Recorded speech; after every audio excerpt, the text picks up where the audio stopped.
You can text.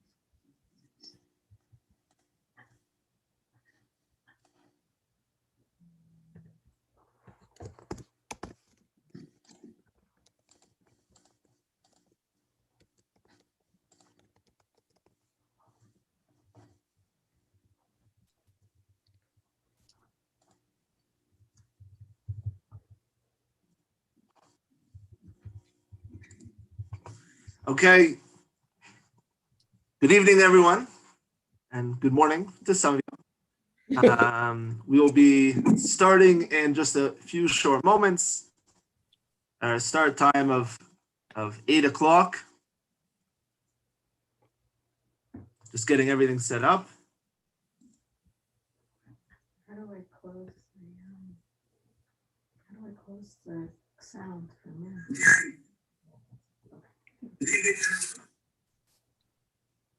Oh, I'm on. Plug yourself in with headphones.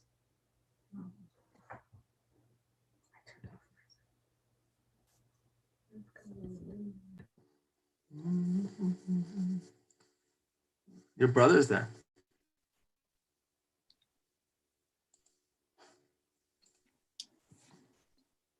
Hey, Andy. What's going on? Linda and Willie are there, Stephen. Lots of good people.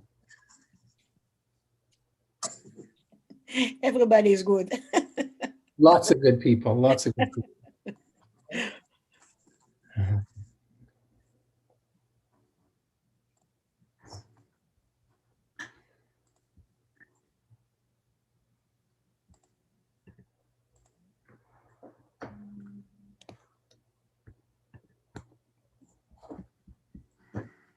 Okay.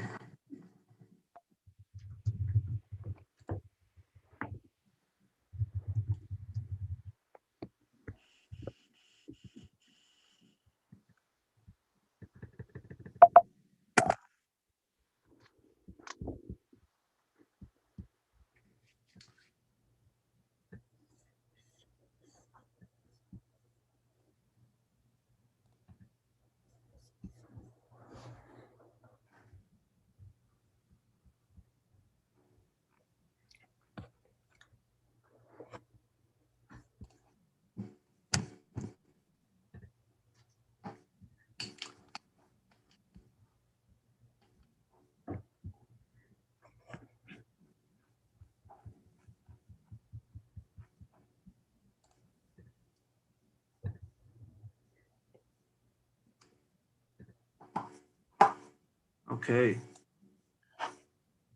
Monty's on.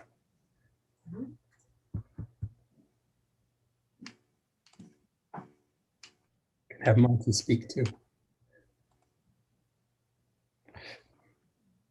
We're starting. Are we allowed to start a Jewish event on Zoom on time? Is that yes. If it's in person, I don't think we're allowed to do so. Okay, should wear a mask.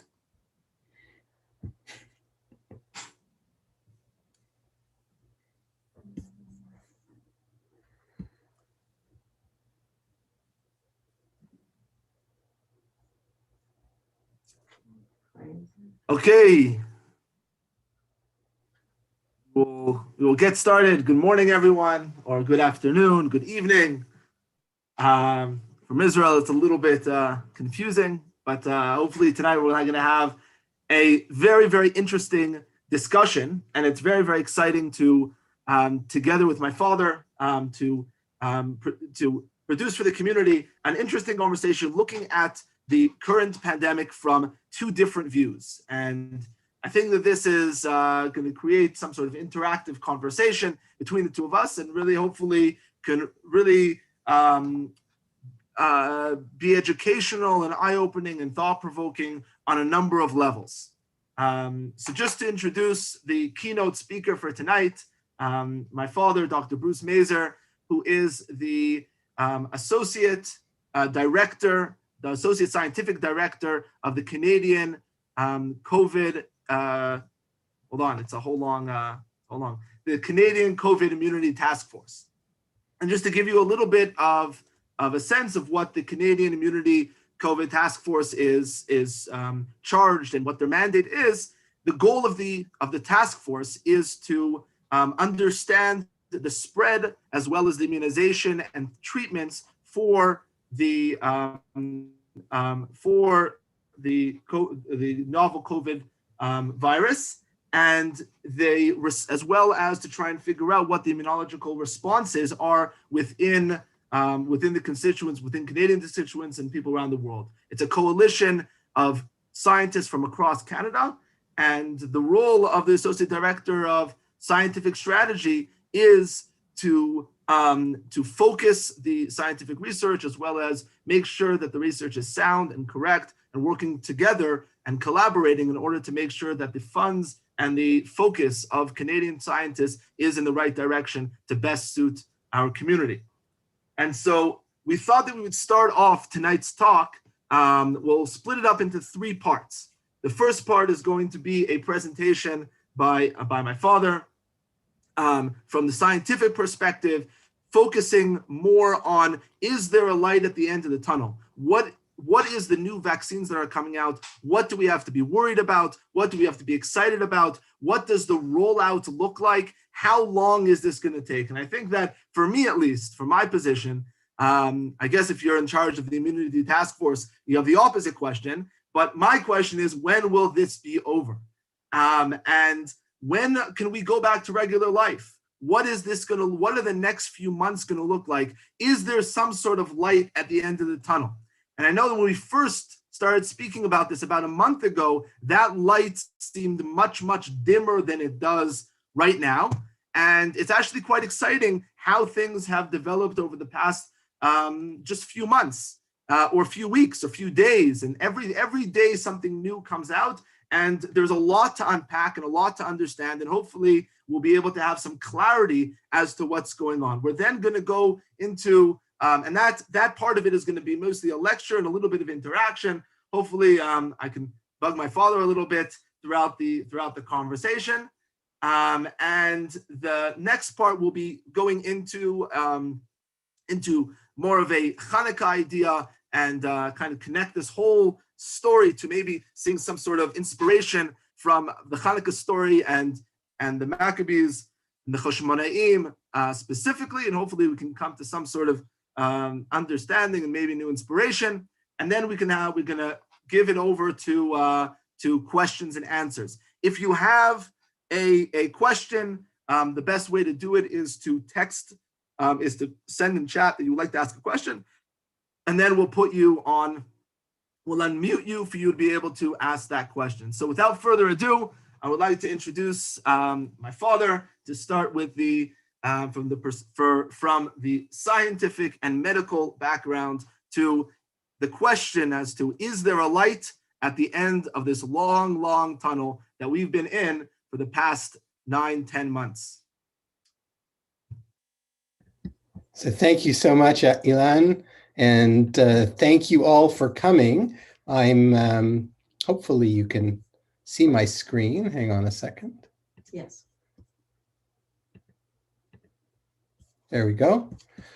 So it's really a pleasure to speak to you, and it's really a pleasure to see so many people coming out on a cold, in Montreal at least, Hanukkah night, and joining us on Zoom. I see family, I see friends, I see lots of people from the Montreal, Toronto, and even New York communities, people from all over. So it's really fun to be able to talk to you. And as Ilan said, I'm going to be giving a short presentation. And if you have questions, you can probably send them in the chat, and we can answer some of them, and if we haven't answered them already. But I think the perspective of both the what we've been through and the progress we've seen in the last few months is really very exciting and sobering at the same time. So is there light? Here we are in the Festival of Lights. And today in Montreal, the first vaccinations were done, one in Quebec City, or a group in Quebec City, a group in Montreal at the Maimonides Long-Term Care Center, and we'll be rolling out in Ontario tomorrow and Alberta and the rest of the country afterwards. So as you know, this is a historic pandemic. It's the first global pandemic since the Spanish flu in 1918 to 1920. We just celebrated Barbara, my wife's aunt's 100th birthday. She was born in 1920. So not too many people can say they've lived through both the Spanish flu pandemic and the COVID-19 pandemic. And it's definitely changed people's lives in really unimaginable ways. So what I'd like to do is give you a little bit of perspective, but since the vaccine started, really focus on that, what we've learned in the last 9 months. So we'll do quickly the symptoms of COVID-19. I want to stress more things about long-term symptoms. We'll talk about what this virus looks like, because that will help us understand the vaccine. We'll talk about spread, and especially about masks. And I've got some absolutely fascinating pictures to show you, which are sobering and will make people want to wear masks and be very careful afterwards. And then we'll focus mostly on the vaccines that are coming to Canada, the one that is here now, the one that will be coming before the end of the year, we think, and a little bit more about vaccines and safety, and ask people if they have any questions. So this is the culprit. Now, coronaviruses are very common viruses. We know a bit about them because they cause the common cold, and they've been around, they've been identified decades ago. And the reason they're called coronaviruses is in the first electron microscope pictures, everyone saw these spikes on top, which made it look like a crown, which is a corona in Latin. And so hence the name coronaviruses. The virus has these spikes on the outside, and that's a key protein because this spike is what interacts with things in our blood vessels and in our lungs and in other areas of our mucosa to be able to infect us. And I'm going to show you more about that in the next picture. So once a coronavirus gets into people, it sticks in the mucosa, for example, in the lungs, in the nose, and in the sinuses. And when you cough or when you sneeze, you expel tons and tons of viruses into the air. And this is important to remember because when we talk about masks, you'll see a little bit of very sobering data about how these viruses can travel and why it's important that we continue to take precautions until the vast majority of us are vaccinated. So here is the sticking to the lungs. And then on the next slide, the spike protein is the key protein in the interaction of the virus to our lungs. We have receptors in our lungs and in our blood vessels called ACE receptors.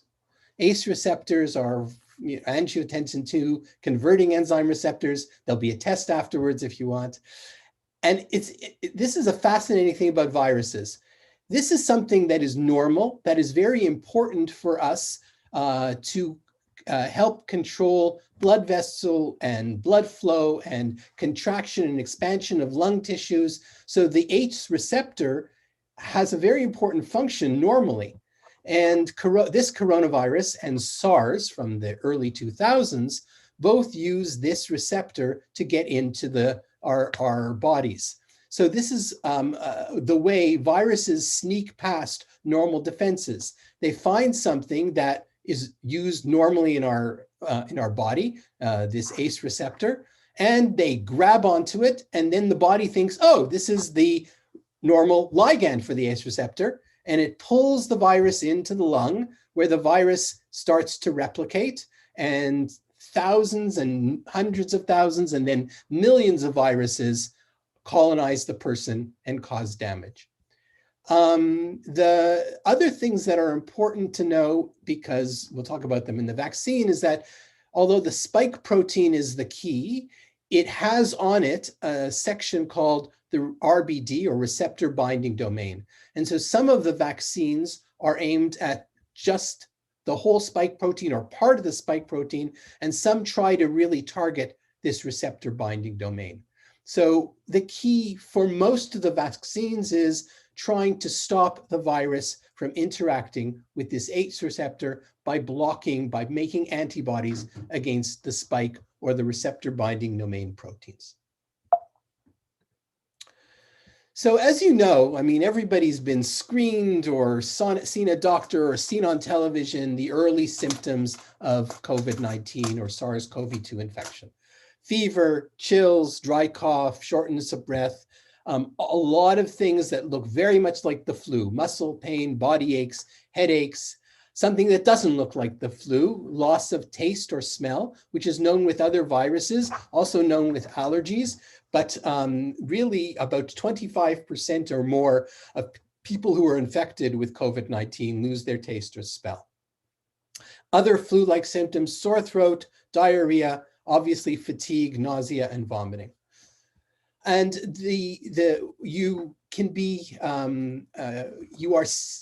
once you've been in contact with somebody and get a significant load of the virus from somebody coughing or sneezing on you, if you're in close contact, you can develop symptoms up to 14 or more days after you've been in contact with the person.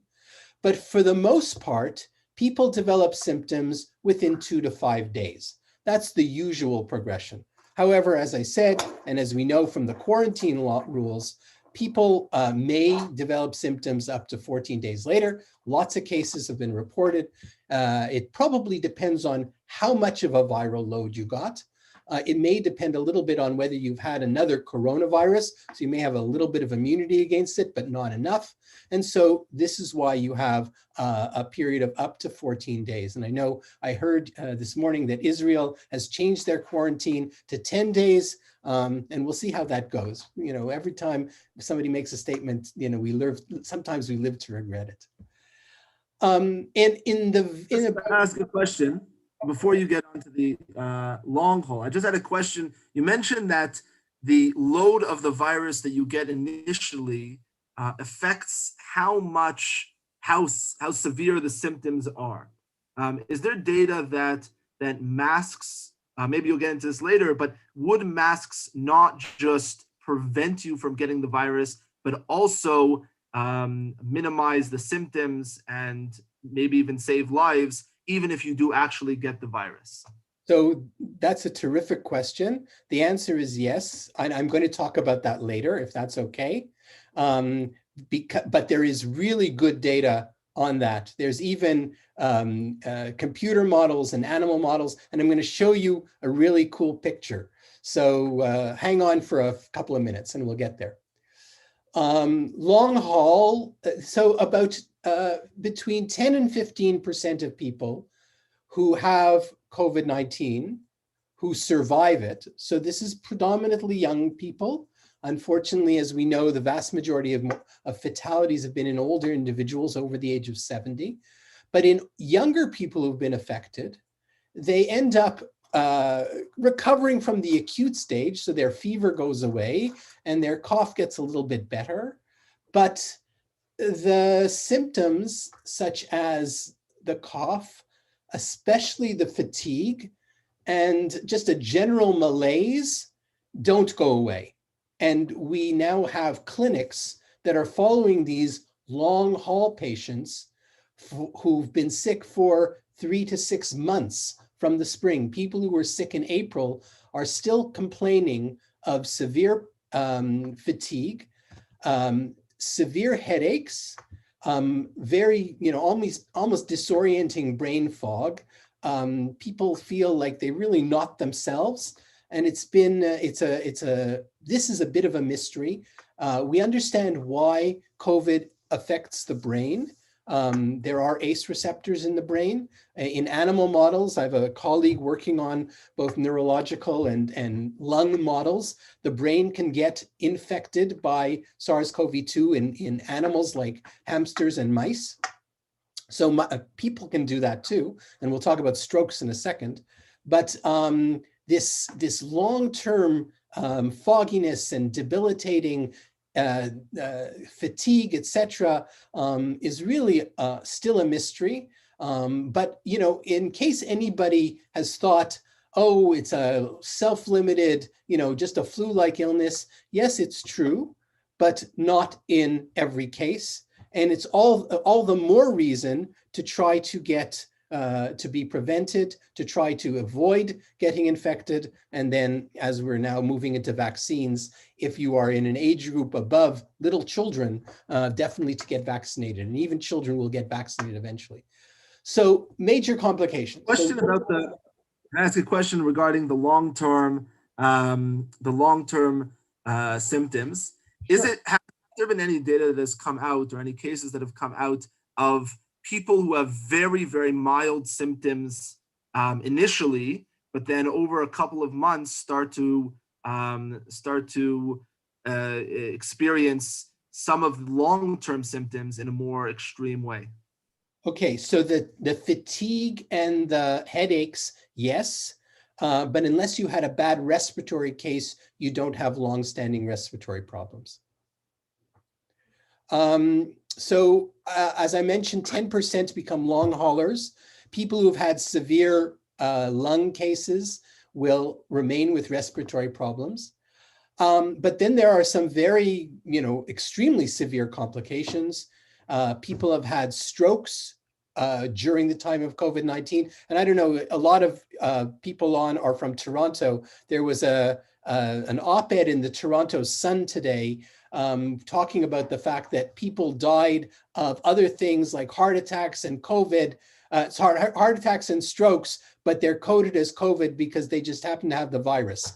And I think that even though he's a professor at Ryerson, I think he's misreading the data. And I think that, yes, there are people who died of another disease and incidentally had COVID, but there is so much data in the vascular literature of the effects of COVID that all these strokes, heart attacks, and other types of encephalopathy, 20% of hospitalized patients have clotting problems.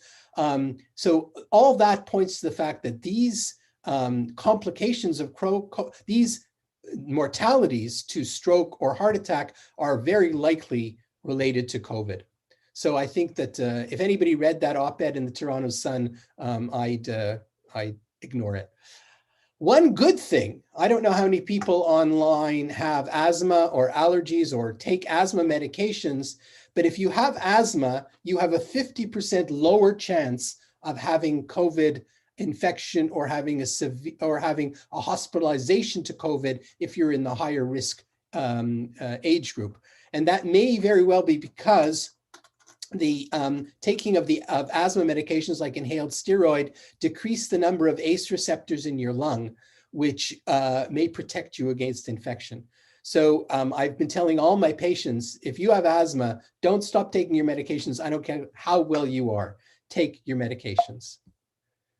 Okay, now, this is from an institute called the IM. Should people who not have asthma start? I can't really say that. I don't know. I wouldn't put somebody who doesn't have asthma on inhaled steroids just like that. Okay, this is a curve that shows projections of where we are and where we could go under various scenarios. It's from a group in Seattle under the direction of Dr. Chris Murray. And this is Canada, and this is estimated infections. So here is the first wave in Canada. And here's where we are now. So cumulatively, we've surpassed what we had in the first wave, despite the fact that there was a nice dip over the fall. And here's the scenarios. As you know, in Quebec, we're not doing this, but in Quebec, they were talking about creating a 2-week period or a 10-day period where people could visit each other 4 times over the Christmas holidays, from December 24th to December 28th. So that's what's called easing restrictions. And the models say that if we would ease restrictions over the winter, stop wearing masks, start opening public gatherings, not doing social distancing, we could easily have 100,000 cases by the end of February or beginning of February per week in 2021. However, the green line here is if we get 95% mask compliance, then we could decrease the rise. So this is, the gray line is what is happening now, or the brown line, sorry, is what is happening now. The gray line is what would happen now if we keep on minor social distancing, have, you know, our 40% anti-maskers, have people walking around with the mask below their nose, like we have in our supermarkets. If that continues, then the vaccine will decrease the spread, but only late into the spring. And even then, things might die out like they did this past summer. But if we would have higher mask compliance, we could flatten things much faster. And then the addition of the vaccine would bring things down even more. So mask compliance is one of the major things that continue to decrease the spread. Now, I hope this works. Hang on a second. Do you see this? Here we go. So this is two people breathing at each other. And this is what happens if you've got someone in the room coughing and someone, let's say who's wearing a good mask. This doesn't have to be an N95, just a mask that seals properly. And you can see where the particles end up. They really end up all around the mask. They don't end up under the mask. Some could. We do have a picture of, this is what happens if somebody is breathing and it's not a tight mask, so their breath can escape. And so if you wear a good fitting mask, you can really prevent what you are breathing in as well as what you are breathing out. Now back to the slides. So what is the implication of that? So I'm going to show you two pieces of data, and then we're going to talk about Ilan's question about what's called variolation. So this is a famous, I think everybody's heard about this study. This is the choir practice in Utah, where this person had COVID-19 and everybody was singing and having a good time. I don't know if it was the Mormon Tabernacle Choir, but it was a Utah choir. And of the 87% developed COVID-19, 32 confirmed, 20 probable cases. And the unaffected people were the ones that were standing furthest away from the lead tenor who was singing. And when I saw a picture of the choir, literally that person was right at the head of the choir and singing over everybody. And so droplet spread can go from person to person to person quite easily. And it's really a proximity thing. And then one person coughs on another, wipes his hands on another. So wearing masks would certainly have mitigated the spread. I mean, we as healthcare professionals wear masks. We're in room with COVID-19 patients. We wash our hands like crazy, and we wear well-fitting masks. But I am not an ICU doc or an ER doc. I don't wear N95s. I do regular clinics, and thank God I've been well. Now, here's a very interesting study. This was done in Korea. This is a study where they looked at a bizarre case. There were two people sitting at a table, and they were found to have COVID-19. But the way they were found to have COVID-19 is two people in the same restaurant. Now, restaurants are cool. There was social distancing here. Everything was set up properly. Of course, you don't wear masks. And this individual developed COVID, and then subsequently they found individual C with COVID. But how did they find out where they had caught it from in the restaurant? So it ended up, because they do very strict contact tracing, that these two individuals were sitting here, and the restaurants had to keep seating plans as part of the government law. And the ventilation system, and I'm not saying what was going up through the ventilation system, but the air conditioning was just blowing in this direction. And so you can see that in spite of the fact that these people were quite a few meters away, like 4.86, they were 20 meters away. The ventilation system took the spray, and unfortunately, this is bad luck for these people, but carried it right to these two individuals, and they developed COVID in a restaurant. So being indoors increases risks. Being indoors with other people without masks increases risks. And when we talk about can masks actually decrease your viral load? So there's a group in UCLA that has published several papers, both with animal models and a little bit with that have shown. Can I ask just a question before we move on? Yeah. Yeah.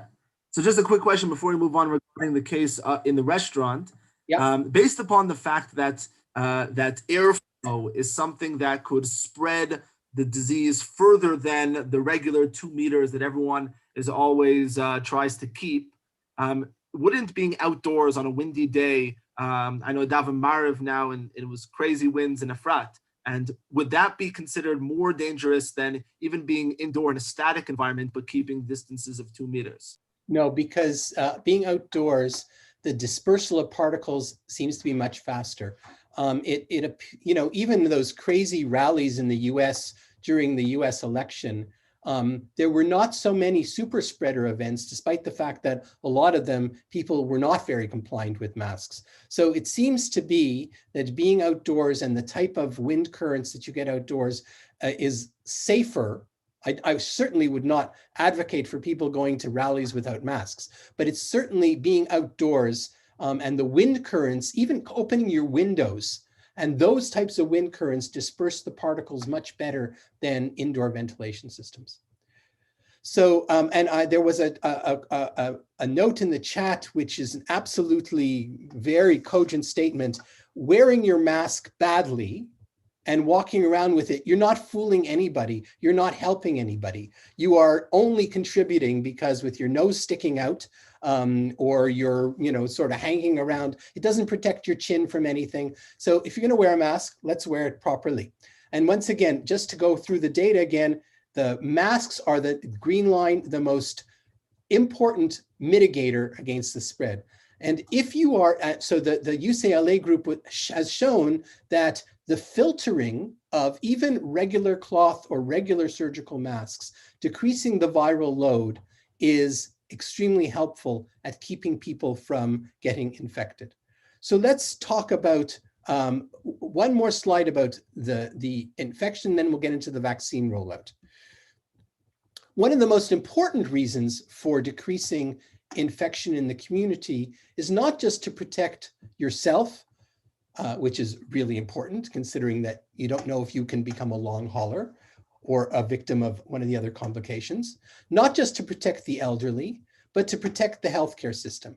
This is public data, so I don't mind sharing it. It's hospitals in Quebec during the first wave. The top two hospitals, and this is the percentage of healthcare workers who were infected with COVID-19 during the first wave in Quebec, actually from March till September.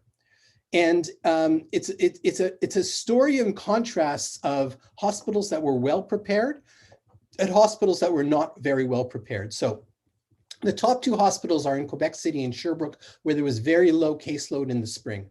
And so there was only 2 to 4% of healthcare workers who were infected. The next four are the big university hospitals in Montreal. So the University of Montreal main hospital, the University of Montreal's main pediatric hospital, the Jewish General Hospital, and the hospital I work at, the McGill University Health Center and Montreal Children's. So these places, we were all extremely prepared, high-end ICUs, lots of PPE, courses from the second to last week in February, we were getting prepared for this pandemic. And as you can see, in spite of the fact that we had a huge amount of acuity, and the Jewish General was the #1 hospital in terms of COVID cases, 5 to 7% of healthcare workers were infected. In hospitals that were less protected, there were 18% at the Lakeshore in the West Island in Montreal, Maisonneuve-Rosemont 18%, Verdun General 23%, and a hospital in the north end of Montreal, Sacré-Cœur, was 32%. Now, if 32% of your nurses, physiotherapists, respiratory therapists are infected, what's going to happen to the hospital? Basically, you can't function. You got to close. So then the Sacré-Cœur patients have to go somewhere else. And that means an already slightly stressed healthcare system becomes an extremely stressed healthcare system. And so this is this trickle-down effect can really affect things very, very badly. And this is why, you know, in fact, now the large hospitals again are not inundated. It's the community hospitals, the hospitals that never see the highest acuity of patients, who are inundated. And then the trickle-down effect, everyone will be affected. So let's prevent this by staying well and staying safe. Okay, vaccines. Before we get into viruses, before we get to vaccines, just a couple of questions, and this could be just by the way for everyone. There's a lot of questions that are coming in. We will get to these questions, and we'll have time at the end to ask as many questions as you want. From my perspective, it's almost Shacharis, so I don't mind. I don't mind staying for a while. So just a question regarding what you mentioned, all the masks and the social distancing, and hopefully the vaccine will help in preventing the overwhelming of hospitals as well as the general health of the community at large. Question would be, how has Canada done? Did Canada do a good job compared to the rest of the world? Could they have done things better? What would you, if you were part of the task force beforehand, starting from March, what would you have suggested, or even hindsight is 2020, what would you have done better than the first time around, and how can we improve for the next time? So the principles of preventing a massive a pandemic from getting out of complete control, like it has in some places, not completely out of control in Canada, but increasing perhaps more than we wanted to. You have to have three basic things. You have to be able to test for the virus like crazy. I mean, the Spanish flu in the early 20th century, we didn't have PCR, we didn't have viral culture, so you just got sick. But now we can prevent things by making the diagnosis rapidly. And unfortunately, Canada did not roll out testing quickly enough. The second thing is that you have to have the ability to contact trace very efficiently, and people have to comply with it. Israel, certainly when they were contact tracing like crazy, did better than most countries, but countries like Taiwan and a lot of Asian countries have done much better than Europe and North America, because they tested South Korea tested the entire population in 2 weeks, for example, and they've done extremely well. Australia, New Zealand have very low case numbers, very aggressive testing. And the last thing that you need is to have clear messaging, extremely clear messaging on masks, on social distancing, on keeping apart from people. Just the fact that at the beginning of our pandemic, the government's position across Canada, from the federal government on down, was masks aren't useful. And in fact, the WHO's position was masks aren't useful, really undermined the ability for us to have a clear message that said, let's do something that will keep us from spreading this around. And all the countries that have done very well are countries where mask compliance is very high. So testing, contact tracing, and clear messaging about prevention, and not wishy-washy messaging or changing messaging halfway through. You know, there was this joke YouTube about, wear a mask because they save lives, except masks don't save lives. Well, that was from March, but now there are still people walking around saying it, where we clearly know it makes a difference.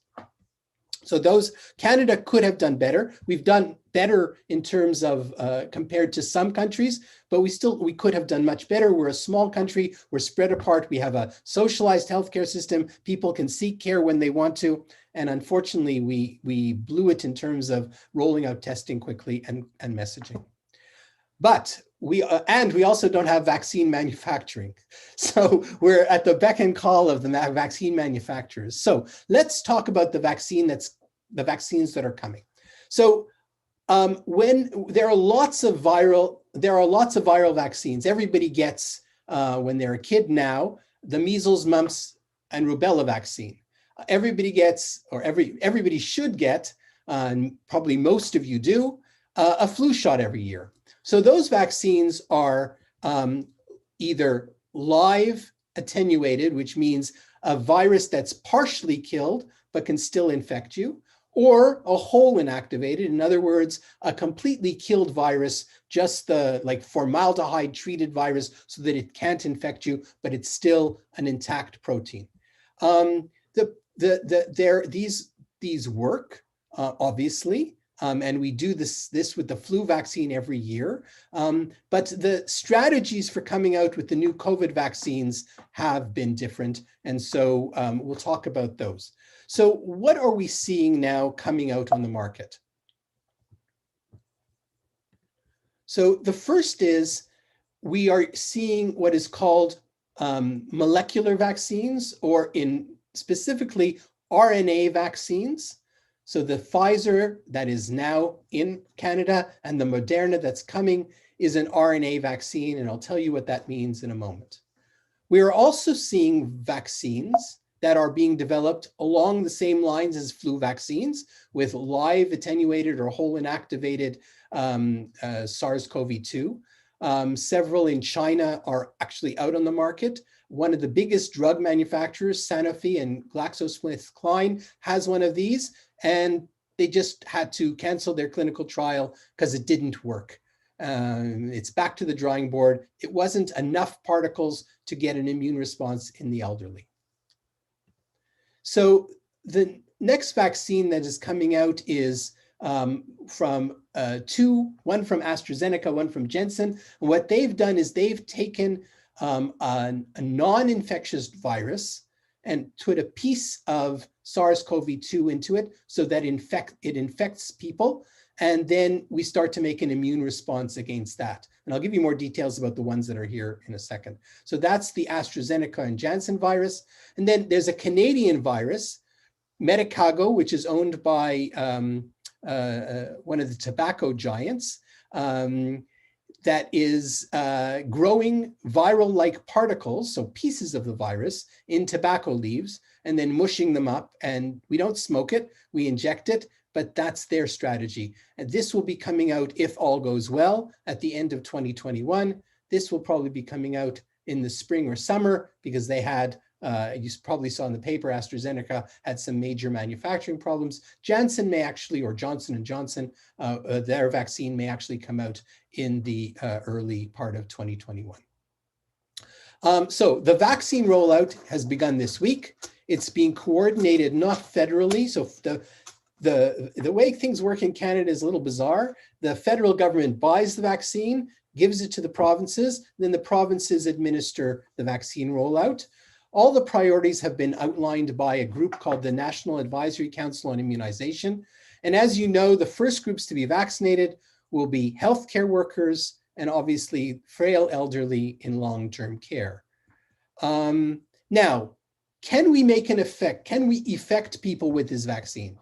So let's just do some modeling. You saw my modeling about infection rate. There are 38 million Canadians. There are 31 million Canadians over the age of 18.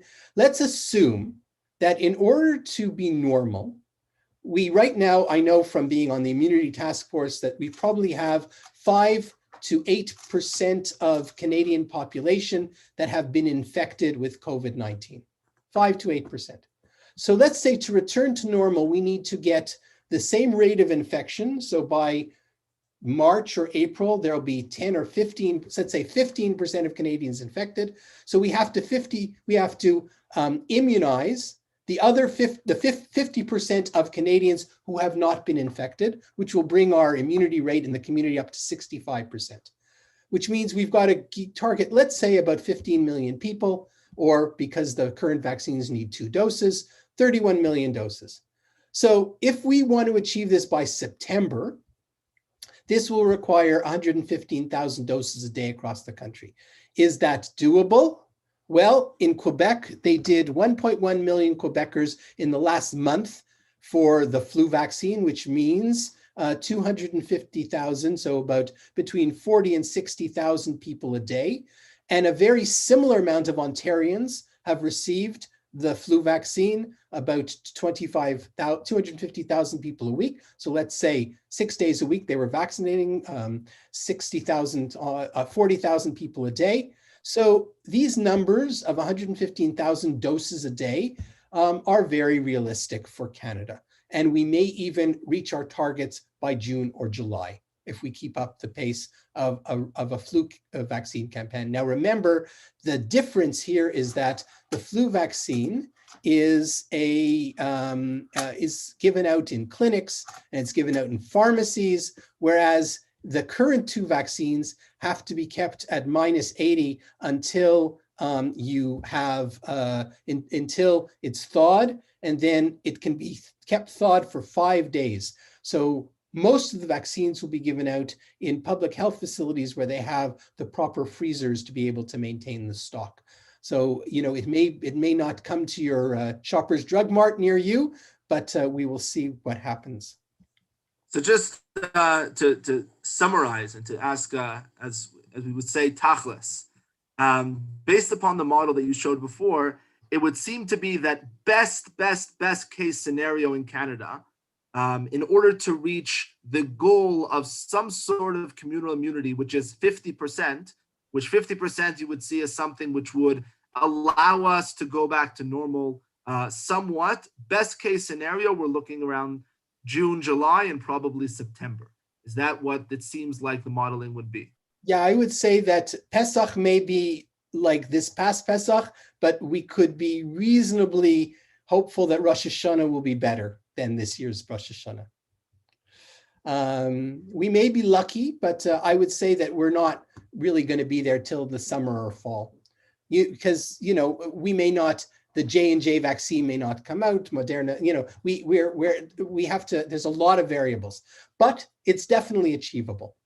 So I'm just putting up a slide that just to push back a little bit, what the issues are is it mainly the number of doses and where's the bottleneck? Is it the number of doses that are coming into Canada because we're, let's say, second or third down the road compared to the United States and other countries? Or is the bottleneck in terms of being able to give it out faster and just in terms of Canada's ability to distribute and get people into the clinics? Where's the bottleneck, and why can't this be done in a month or two? So there are three major things that will play into this. One is certainly the distribution of the vaccine. It's all being made in either Belgium or the United States. It has to be shipped here. We do not have local manufacturing until the Medicago vaccine comes out. And even that has to be outsourced somewhere. And so the supply is going to be, the companies are very, very happy to sell us lots of vaccine, but it does have to come from somewhere else. Secondly, I think that doing healthcare workers and long-term care, which is the first and very important first step, won't be as logistically difficult as it will to do the mass vaccination campaign for two reasons. One, because you have to set up, it's easy to centralize in a long-term care center or in hospitals. It's much more difficult to centralize in the community. We've never had a mass vaccination campaign like this in Canada. And so we need to have new types of logistics that we haven't had before. Like I said, pharmacies won't work for this vaccine like they do for the flu vaccine. And the third thing is we have to be mindful that a lot of people are afraid of getting vaccines. Some people don't believe in vaccines. Some people think Bill Gates is trying to insert microchips into them. I have no idea where they ever got that idea.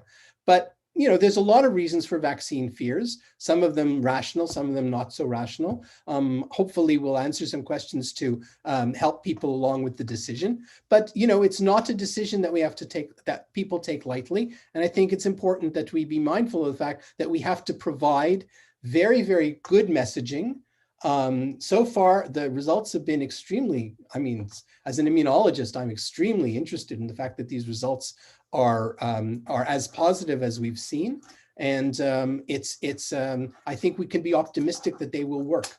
And I will explain why in a second. This is just a slide talking about how Canada is deciding who to do the sequence of prioritization, advanced age, high risk conditions, healthcare workers, long-term care, seniors, and unfortunately, children and pregnant women are way down here. So it will be work like in the UK. Sorry, it will be given out to people at highest risk first, frontline workers, and then the general population. So how does this vaccine work? It's fascinating. And I'm sure there's going to be a question of how could they have made this vaccine in less than a year? And the answer is they didn't. They actually made it 9 or 10 years ago. The technology's been around for over 20 years. And because of the way it works, it's very easy to adapt to different types of viruses or different types of structures. So what it is it's a carrier, which is predominantly fat, cholesterol, lipids, which allow the substance inside to get into your cells. What's the substance inside? It's in the Pfizer vaccine, it's the RNA that makes that in a normal situation in the virus or in a person would make the spike and receptor binding domain protein. And what happens when the RNA gets into your cells say, oh, RNA, I'm going to make some protein. And you make spike protein and you make RBD protein. And then your body says, why did I make that? It's foreign. And it makes antibodies against it. And I have a colleague in Toronto who's been measuring for one of the companies the amount of antibodies. It's uncanny how high the antibody response is. It's really very, very impressive that you really get very good, at least short-term protection. And we'll obviously know about long-term protection as the weeks go on. We do have a paper that says up to 3 months, so that's very good.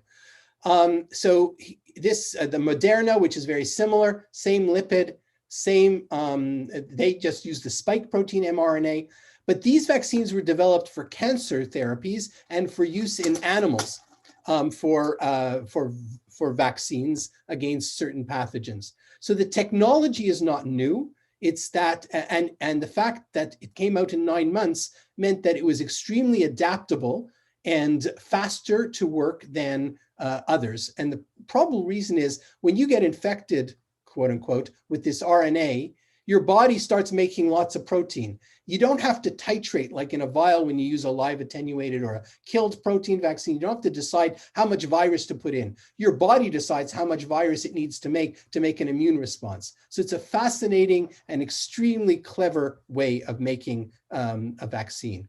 And it works. So is it safe? Well, I can tell you on let's say 80,000 patients, 40,000 from Moderna, 40,000 for Pfizer, that we know that all vaccines have mild to moderate side effects. I was reading the Pfizer paper today. The side effects in their clinical trial looked like the side effects of the flu shot. All vaccines, including flu shots and shingles shots and chickenpox shots, have rare side effects, autoimmune disease, Guillain-Barré syndrome. These are seen often at no more than 1 in 100,000 people. So it's not impossible that the clinical trial will miss rare side effects that will happen in our population. There's a few reasons why RNA vaccines are perhaps safer than conventional vaccines. First is that the RNA, there's DNA vaccines and other vaccines that use genetics, but this RNA does not get inserted into your own genes. It's just looked at by your cells as normal RNA. It's transcribed, and then once it's used, it's broken down by enzymes. So it doesn't hang around long.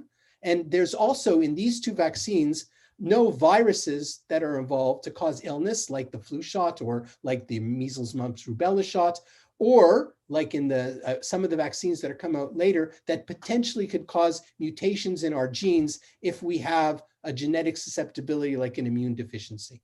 So these vaccines have a lot of predicted safety. Just on that regard, you mentioned before that this, even though this technology has been around for 20 years, it has never been used before in a vaccine en masse. And I think that something that is worrying to the general population is not just why is it that, they were able to figure this out so quickly, which you explained why this was able to be done in such a short timeline. But I think there's also something that is worrying about the fact that the studies were done on a very, very short on a very, very short time frame. We know how this affects people for 3 months, 4 months maximum. We don't know how it's going to affect people a year from now. We don't know how it's going to affect people 10 years from now. And if you're giving this to an entire population across the world, what are we going to look like in 10 years? Is there what to fear? So that's a hard question to answer for a very simple reason. It's not one vaccine, right? Canada's bought 7 vaccines. They've signed contracts with 7 different companies, and each of those vaccines will have their own idiosyncrasies, will have their own side effects. And so one of the things the task force is doing in collaboration with 2 or 3 other Canadian research organizations is trying to gather enough data so we can do some of these head-to-head comparisons. You're absolutely right. We don't know what's going to happen in a year. But the question is, do we want to be exactly where we are now in a year and waiting for what happens to the vaccine in other countries? Or do we want to, based on studies that are very optimistic looking, do we want to go forward? I mean, it's really, to me, it does not look like this is going to be much more harmful than a flu shot. In fact, we felt the more likely consequence of the vaccine development, and this has happened with the AstraZeneca vaccine and the Sanofi vaccine, was that they make a vaccine, and like some years in the flu shot, you get 50% immunity. So it's a coin flip whether it's going to help you or not. To get 90 or 95% immunity was quite unexpected and very, very exciting. But most vaccines help a bit, but not all help tremendously. But we've rarely had something that caused damage that wasn't picked up in a massive clinical trial. And I don't want to get into the horror stories of things like rotavirus vaccine, but I think there's been enough testing in adults to be comfortable that that it's not going to be any worse than any other vaccine. How's that? There was a news report this week about allergies, and that the National Health Service in England said that any person with a history of significant allergic reaction to a vaccine, medicine, or food, history of anaphylaxis, who carries an EpiPen should not receive the vaccine, the Pfizer vaccine. And that was based on 2 people in the first day who had anaphylaxis. So subsequently, there haven't been that many reports of anaphylaxis. In fact, I didn't see any on the BBC. This part of the submissive resuscitation facility should be available at all times for all vaccinations. That's absolutely true for any vaccination. Vaccinations should be carried out in facilities where emergency measures are available. 100% true. The Health Canada, the FDA, the American College of Allergists have all said, if you have had an allergic reaction to a similar vaccine, and I'll explain that in a second, then you should not take it. But otherwise, normal allergies, normal food allergies, whatever, carrying an EpiPen, you're at no more risk than anybody else. There's only one protein in the vaccine. There's RNA, which is nucleic acid. There's lots of ions and molecules, sugar, fat, cholesterol, diasterol, one protein called polyethylene glycol. And if any of you have ever had an allergic reaction to a laxative or to a vaccine, this is what probably caused it, the polyethylene glycol. And in that case, this vaccine would be contraindicated. But it does not seem that there's anything else that people would react to. Last 2 slides. So I just want to make sure that you realize that when they did the clinical trials, all they were looking for was whether it prevented infection at either 1 week post second dose of vaccine or 2 weeks post second dose of vaccine. That's what we know. Do we know if it prevents, if you get infected, will it prevent severe disease? if you get infected, will you not get hospitalized because of the vaccine? Will you not have mortality? We don't know any of that. There hasn't been enough cases. There hasn't been enough time. It certainly appears that if you're going to get less infection, you'll have less hospitalizations and less mortality in a population. But on an individual basis, we don't have the answers yet. Will it prevent transmission? Should you stop, if you get your vaccine, should you stop wearing a mask? Well, most vaccines do not stop transmission. You can still harbor it in your nose and sneeze it out on somebody, even if you're protected. So will we be able to stop wearing masks before the mass vaccine campaign? Probably not, even if you've been vaccinated. You can't walk around without a mask. Will it restore normalcy? If we hit our targets. As Ilan said, I'm involved in the immunity task force. We are very much involved in assessing the safety, effectiveness, and the immune response to this vaccine. So let's speak in the summer or probably in March or April, and I may have more data to share with you. So I think it's important that people keep their guard, don't stop. But I think it's also important that we realize that Hanukkah is a time of miracles, a time of light. And I don't think it's a coincidence, firstly, that we've been able to evolve since the Spanish flu. And thank God we have been given the ability, the scientific know-how, and the wherewithal to be able to produce a vaccine in record time that seems to be extremely effective and seems to be safe. Time will tell. But also that, as a scientist, I always have a lot of humility that we are not in control. We see how this virus has come and turned the world on its head overnight. And the world's been spinning out of control. People have been out of work and people have been at home. And unfortunately, people have lost parents and grandparents and friends.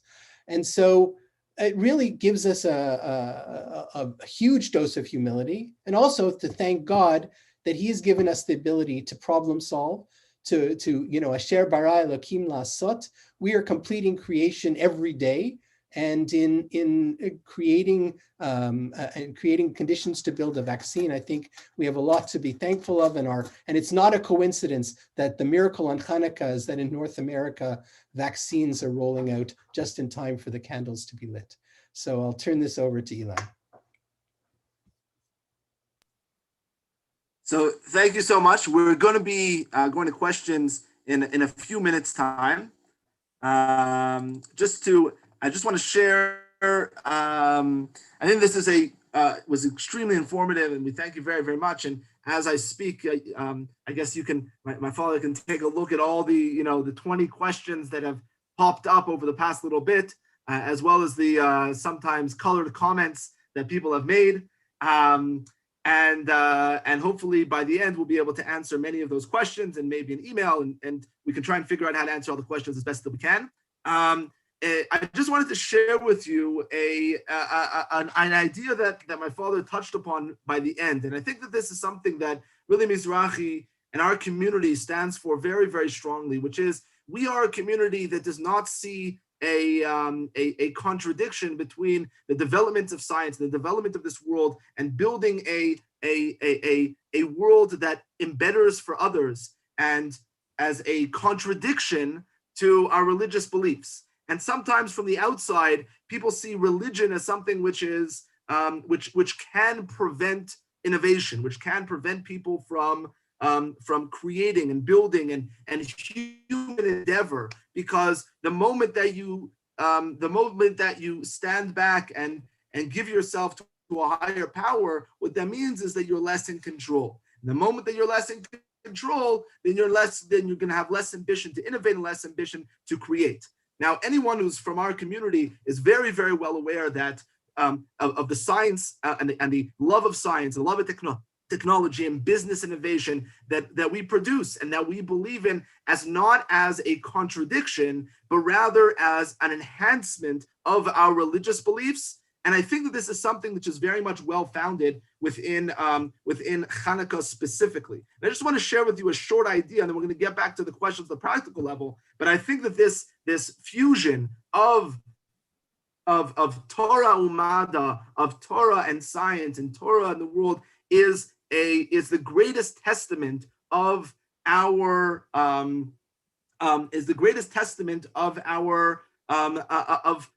holistic view of God, as not just the God of religion, but the God of the world, not just the God of inside the shul or inside the yeshiva, but God that exists in all aspects of life in a Torah Chaim. And I think this is a really powerful message, and to fuse these two together in a practical way is really good. So I just wanted to share this short idea as we move on to the question period of the talk tonight. And the good thing about Zoom is if you get bored, you can just leave. So nobody will even notice. So I hope so. If it goes too long, then we apologize, but you can watch it on YouTube afterwards. So I wanted to share with you this is a prayer that we say on a daily basis on Hanukkah. Everybody says these words, Al Hanisim, on the miracles. We thank God for the miracles that were done, for the Purkan, which is the salvation, Al Gvurot, the courage, Al Chuot, on the saving, the flow to the wonders that Shasit Lavotenu B'Yamim Hahem B'Zman Hazeh, that you did to our forefathers beforehand. Now this is a very classic prayer, and we say it in a number of occasions, and everyone knows the words because we sing the song. But there's one aspect of it which seems to be shocking, and that is we're thanking God for the miracles, but we also thank God for the gvurot. The gvurot is the courage, and if you think about it, we're thanking God for what? The courage of who? Whose courage? I understand thanking God for the miracles. I understand thanking God for the salvation, for the for the wonders. But what are we thanking God for the gvurot? The gvurot is the courage. Who had courage during the story? The story was the Maccabees, the Hashmonaim, the people that stood up against the Greek Empire. Those were the ones who had courage. So why are we thanking God for those people's courage? What's the relationship between human courage and divine inspiration and the divine hand? And this is something that's quite striking. It's actually something that you see in regards to not just in our story, but also in the story of Yosef that we're reading about in the weekly parsha over the next few weeks. Now it's interesting that Yosef he had a number of dreams, and when his brothers came down to Egypt the first time, they all bowed down to him. And the Torah tells us that Yosef, when he saw these individuals his brothers bowing down to him, he remembered his dreams. He remembered his dreams that he dreamt. Now, the most simple read of this is he saw the brothers bowing down to him, and he said, wow, my dreams came true. However, Nachmanides, the Ramban, he actually gives a very, very different way of looking at it. When I saw this at first, it was something that it was very difficult for me to understand. He said that Yosef, when he saw the brothers bowing down to him, he realized that his dreams did not come true because only 10 of the brothers bowed down, and he has 11 brothers. And in his dream, there was 11 brothers that bowed down to him. And so therefore, what Yosef realized, he remembered his dreams, and then he took upon himself to make those dreams happen. And that's why in the entire story, Yosef spent a lot of time trying to force his brothers to come down to Egypt in order to fulfill his dreams. And when I first read this, I had a question, because in general, we like to see prophecy or destiny as something that happens to you. It's something that happens. And so what is this all about? That Yosef is trying to make it happen. It happens to you. If it's a prophecy, it's true. If it's not a prophecy, it's not true. So why are you getting involved? And I think that the Ramban is totally changing the wheel 180 degrees as to how we view the world around us, how we view providence. Believing in God does not mean that you expect things to happen to you, but rather you believe that prophecy is something that needs to be fulfilled. And prophecy is a message. It's a message of what is right, a message of what the way the world should look like. Now, if you view that as something that's going to happen and you become passive and complacent, then you're just waiting for something. The relationship with God is one of, it happens to me, but I'm not involved. And that mindset is what Yosef did not have. Yosef had a mindset of, I'm a partner with God, and I see myself as part of that. And by the way, that had a very powerful that had a very powerful effect on the way Yosef saw the world. Because when he realized that he was a partner with God, and he realized that things happening around him, you shouldn't just feel like, okay, this is what happened to me, there's nothing that I can do, but rather everything that happened in his life is a message of proactive nature, and not just a reactive nature. Then you're able to see things from a totally different perspective. And it's interesting that Yosef, when his brothers came down and finally he revealed himself to them, they were terrified. And they thought, oh no, we sold him down to Egypt. Now he's the king and he's going to kill us. But Yosef said, no. This is all part of a plan. And I think that this reflects, this attitude that Yosef has, reflects what my father was speaking about before, which is the scientific way is one of innovation, ambition, a sheer sense of we can do anything, but at the same time, humility that we don't necessarily know how this is going to turn out, but we're going to do it anyways. And I think that the basis of faith in God is one of humility, because there's a higher power, but at the same time, that higher power is what gives my life purpose, and therefore he gave me my life and he gave me my purpose, and therefore I'm going to strive to use it in the best possible way. The humility plus ambition is the full picture of faith. And that statement, I think that either way of living your life in the extreme is very dangerous. Extreme humility of I can't do anything is extremely dangerous, because humanity won't progress, and we also won't achieve any meaning in life. And if we have just a side of ambition and I'm in control and I can do anything, then you lose all the factor of then when anything happens that irks you, you end up falling apart because there's nothing that's in control.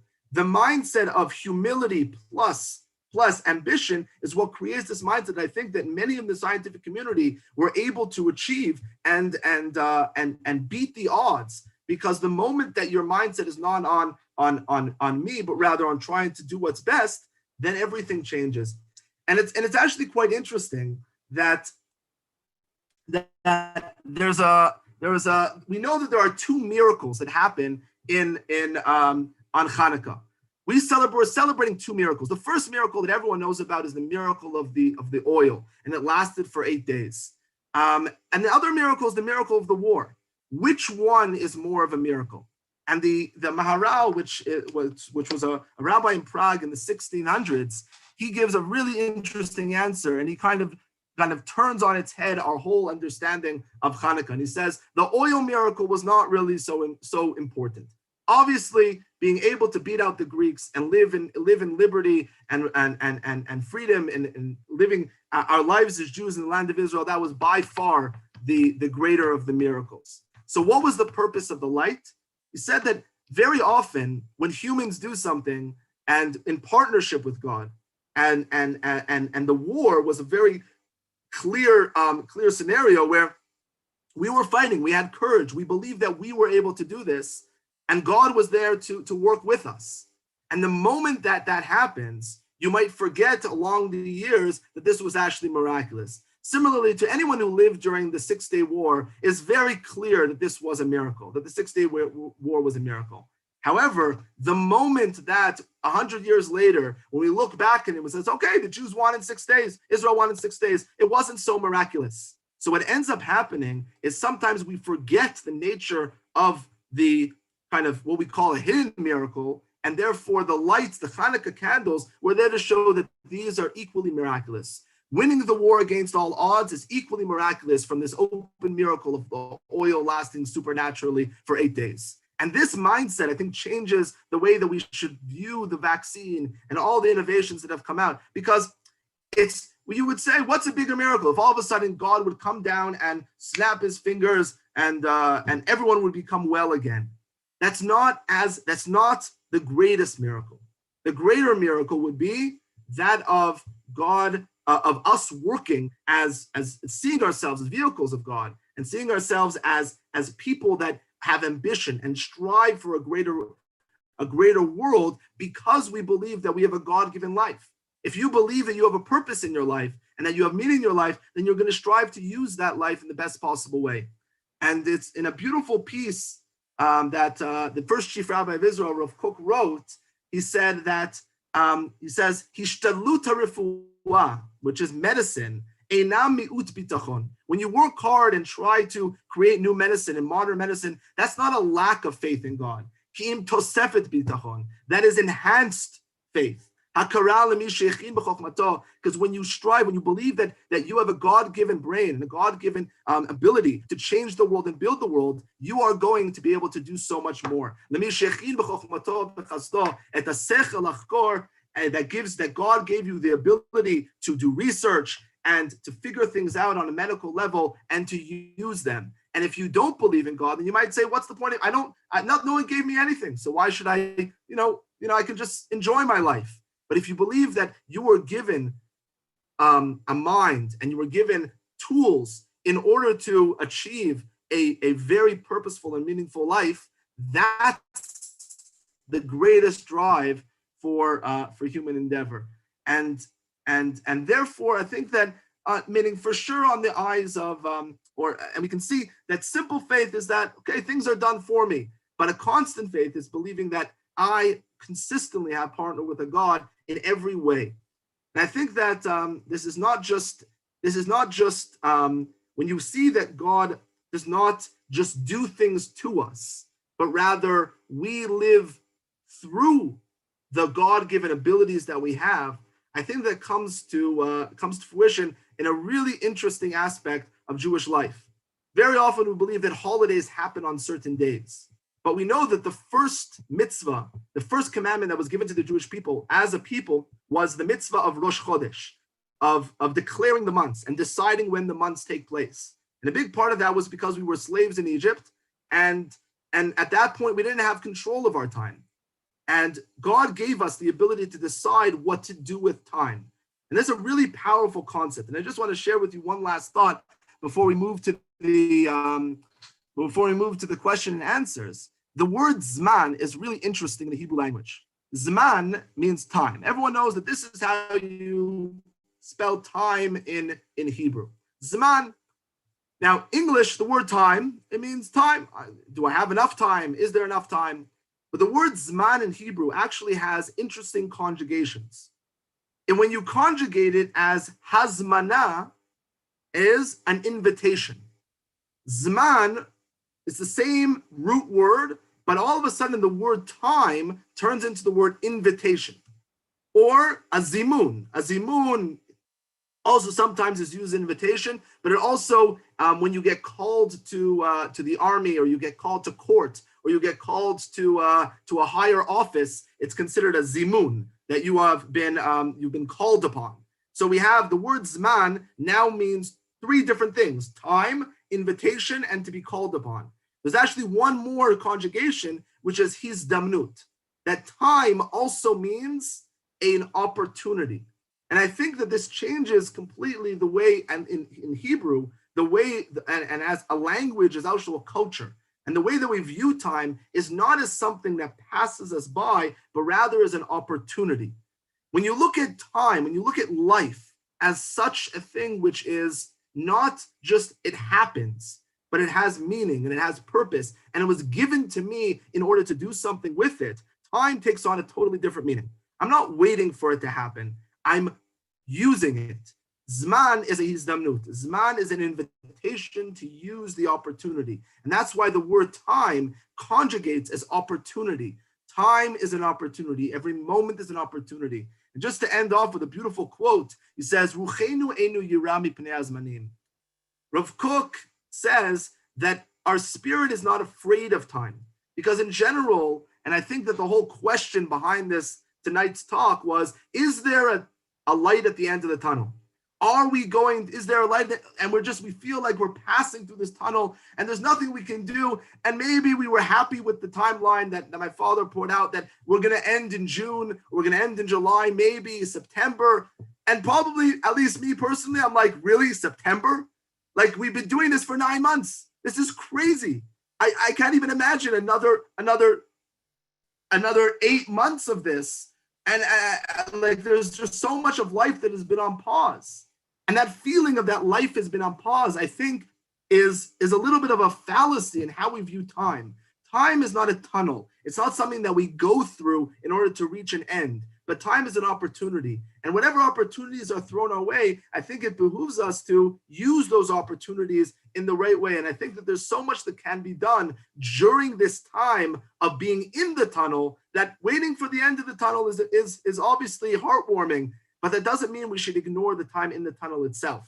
And I think that over the past months, there's been so much that I have gained and I can continue to gain in this new world that we live in. The appreciation for what we have, the more time with family, the ability, the core family, celebrating in our own ways, to be able to, care for others, getting on a Zoom call with people that we haven't spoken to in a while. The world has come together. They were able to have a class from Israel and Toronto, Montreal, everyone together in one room.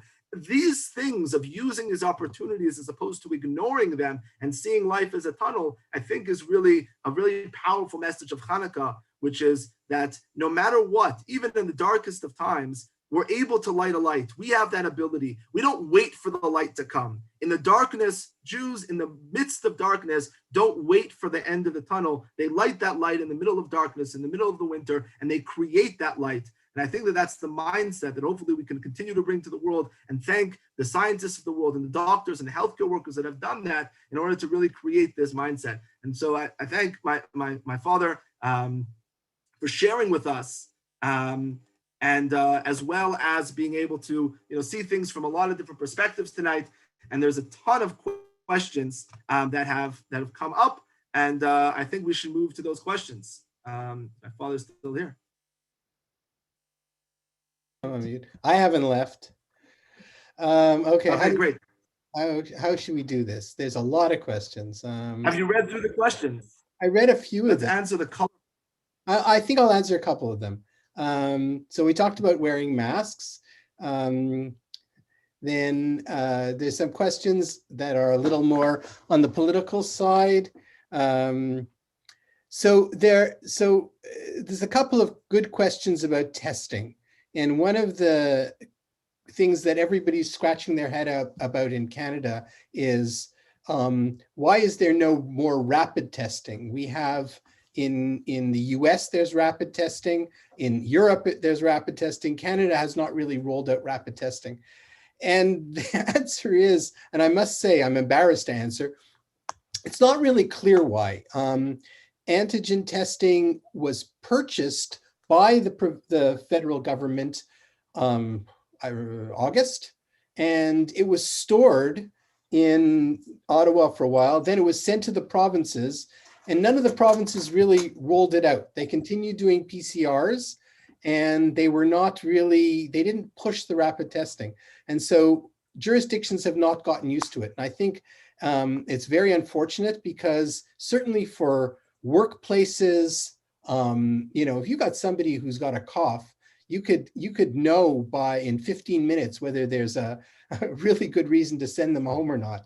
I know people are not supposed to come to work with cough, but many people do. And this is how you get these outbreaks in meat packaging plants and other places. So I think that rapid testing, especially for antigen, can certainly help. And I'm not sure why Canada hasn't rolled it out like they should.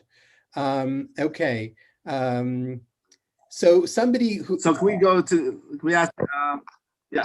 There was a very wise question that says, and it was, for some reason, people sending them to me and not to you, but anyway, Ilan, your projections seem to be based on assumptions that every vaccine will be totally effective and will last long-term. These are two huge assumptions.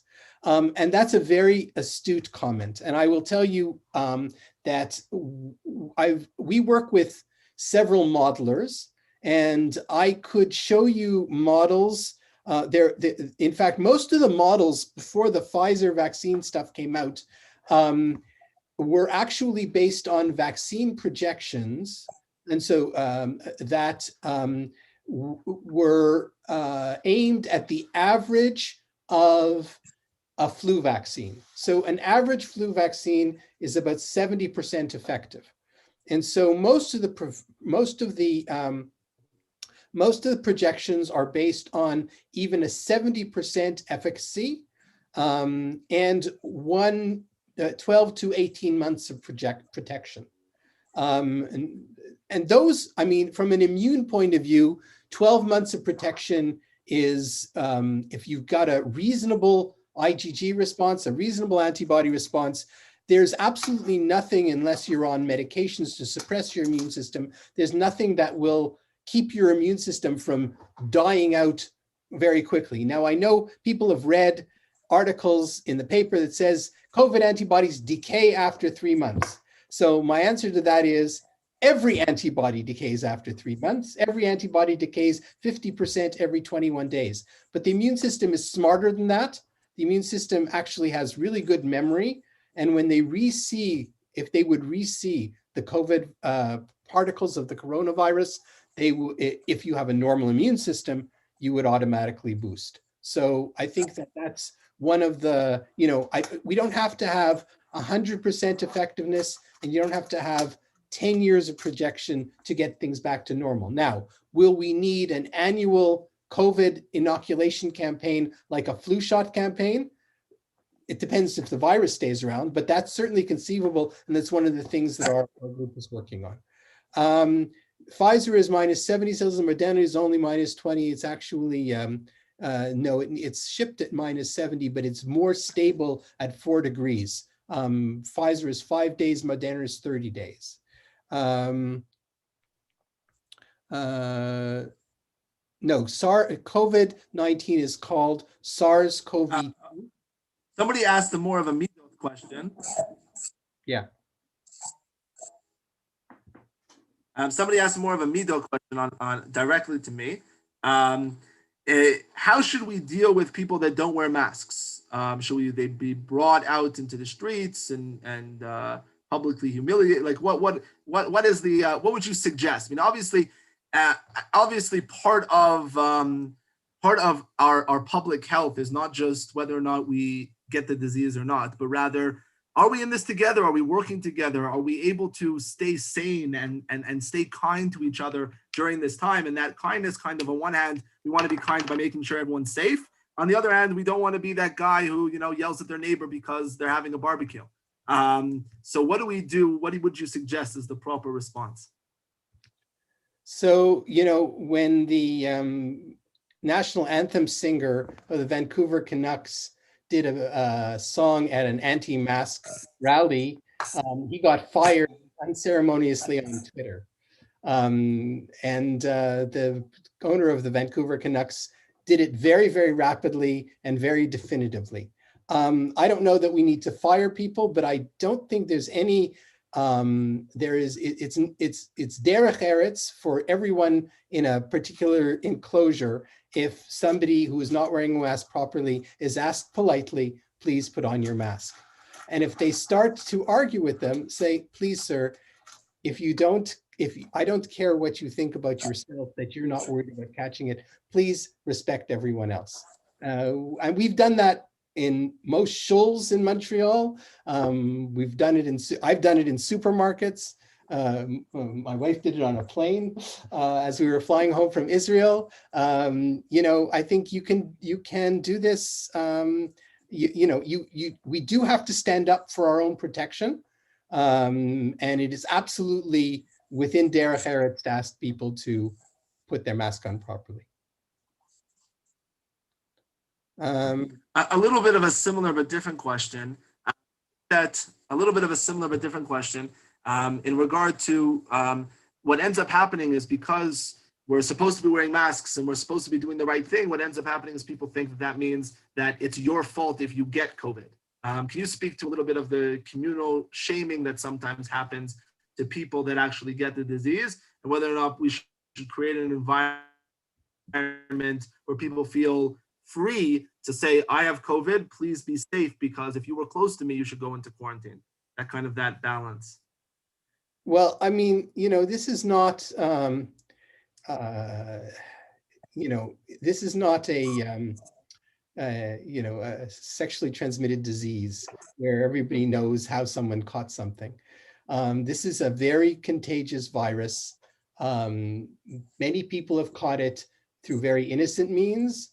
Other people have caught it because they went to a big simcha, and we're taking precautions. But however it happens, I think because it's a virus, because it's contagious through respiratory secretions, there's no shame if you caught it. There's no shame if you had it. We're in the midst of a pandemic and these things happen. I think that if you catch it, and you should seek medical care very quickly if you have symptoms that are not controllable. If you have a flu-like illness and can manage it at home, that's fine. If you have worse symptoms, if you're having difficulty breathing, seek help because things can go down the tube very, very quickly. I don't think, it's affecting the entire world, and we have to treat it like a virus that's infecting the entire world, not like syphilis, for example. A question regarding travel, and this is a personal question as well. As it was already asked, so I can take advantage of that. Are you involved in any of the discussions about travel in terms of can we remove the quarantine and use rapid testing similar to what's being done in Alberta? Are we going to be able to, or eventually once people get vaccinated, are there going to be rules about who can travel based upon whether or not they were vaccinated? What's going to happen over the next few months in that regard? So I don't work for the government. I work for a government mandated task force, which means that the politicians make their decisions sometimes based on our advice and sometimes based on on who they like to listen to. I work with someone who was doing the study in Toronto where people would come in and administer self-testing and mail it in to look at whether there was a reason to quarantine for more than 7 days in most people. Those results aren't out yet, but that'll be really interesting. And I think that will influence what the government decides to do. As I said, the epidemiology shows that most people will be symptomatic within the first week, but there are plenty of cases that happen, unfortunately, after the first week. And since we want to try to mitigate spread, I think this is why governments are being machmir on quarantine. Now, if you get vaccinated, will you be able to travel? And I think that that's a great question. We talked about if you get vaccinated or infected, do you get like an immune passport? And those are policies that the government's going to work on. I suspect that getting vaccinated will definitely open doors. It'll decrease your chance of being quarantined. But every jurisdiction is going to decide on their own. And I will be very interested to hear how Canada as a country, whether they take the advice of the people who are following the immunity, which is our group and a few others, but predominantly our task force, and being able to at least influence policy that way. Okay. We'll do one last question. Has the government modeled the impact of real-time testing in the spread of the virus? How much does real-time testing impact the spread of the virus? So our government has not done a lot of modeling. The modeling on our government is predominantly, there's been modeling done by groups in each province. There is some modeling done centrally in Ottawa. The best modeling is being done at Hopkins, mostly in the US, and this institute in Seattle. I must say, I will have to, I don't know the answer to your question, but I know who I can ask. And so I will send some information to Ilan, and he'll be able to Mr. Sturkenboom, if we can send that to you after the talk, I'll look into it. But I honestly don't know. I have not seen a model where they've put real-time testing as opposed to PCR testing into the model and been able to come up with a mitigation. We predict it would mitigate, but that's intuitive. That's a svara rather than evidence. I saw Thank one great question I want to comment on. Somebody commented on an article in Nature which showed there's a new immune deficiency which made you susceptible to COVID. And I'm very proud to say that at the MUHC we had a couple of patients with this, and my colleague Don Vin, who he and I co-run the COVID biobank at our hospital, is one of the authors on that paper. So it's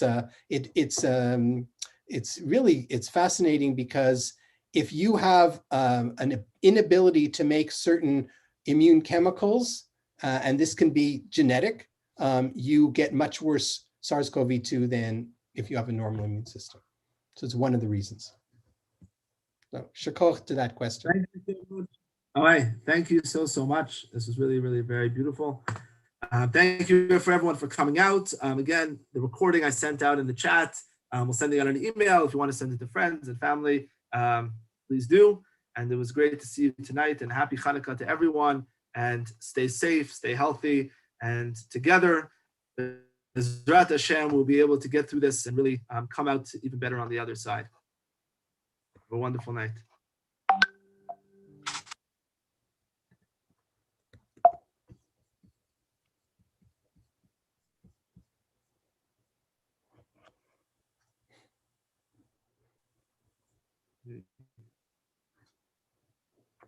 Have a good night, everyone.